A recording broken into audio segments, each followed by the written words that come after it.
Le monde est injuste, vous le savez, vous l'avez vu. Les menteurs, les manipulateurs, les tricheurs, eux avancent, prospèrent. Pendant ce temps, ceux qui jouent franc jeu, ceux qui font des efforts, ceux qui respectent les règles, restent relégués dans l'ombre. Et cela vous brûle de l'intérieur. Car vous avez fait tout ce qu'il fallait, vous avez suivi le bon chemin.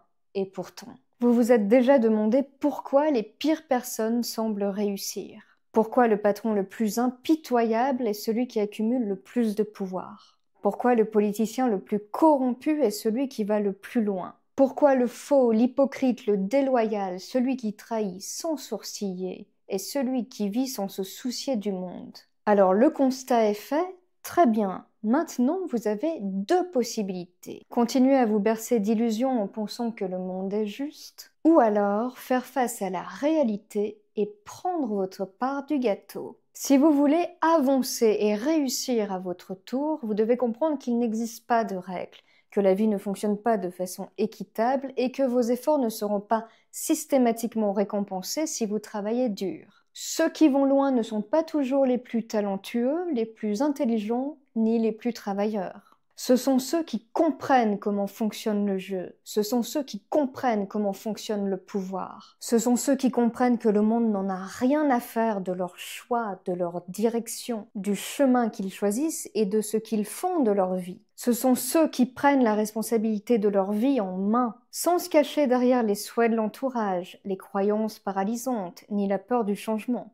Les gens à succès l'ont compris, ils ne demandent pas l'approbation, ils ne demandent pas la permission, ils ne cherchent pas la justice, ils prennent simplement ce qu'ils veulent. Attention, ça ne signifie pas qu'il faut devenir un méchant. Il ne s'agit pas d'être cruel par plaisir ou de faire du mal pour s'amuser. Il s'agit de comprendre les véritables règles du jeu. L'histoire ne se souvient pas de ceux qui attendent, elle se souvient de ceux qui agissent. Si vous voulez faire partie des 1%, vous devez absolument vous libérer des mensonges qui vous enchaînent. Cessez de demander la permission et surtout, comprendre que le pouvoir ne se donne pas, il se prend. Personne ne vous donnera ce que vous méritez. Si vous voulez quelque chose, vous devrez le prendre. Vous devez comprendre que l'histoire est écrite par ceux qui gagnent et pas par ceux qui doutent. Le problème, c'est qu'on vous a appris à craindre le pouvoir, à croire que l'ambition est mauvaise, que vouloir plus que ce qu'on a est égoïste et que vouloir dominer son environnement est synonyme de méchanceté.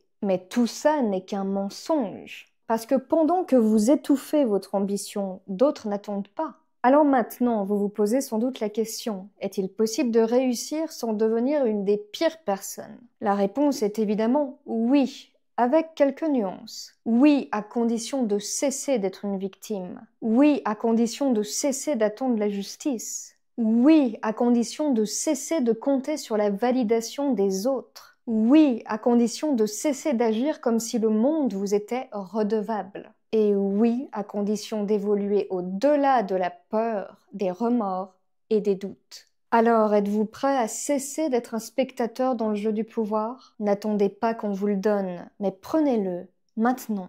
Ce n'est pas un jeu d'ego, c'est une quête de sens, la vôtre, pour prendre votre pouvoir, provoquer le déclic et faire le choix de votre transformation. Pour vous dire concrètement comment faire, je vous ai préparé une formation gratuite de 30 minutes. Pour la voir, c'est très simple, vous n'avez qu'à cliquer sur le bouton en dessous de cette vidéo. Je vous retrouve de l'autre côté.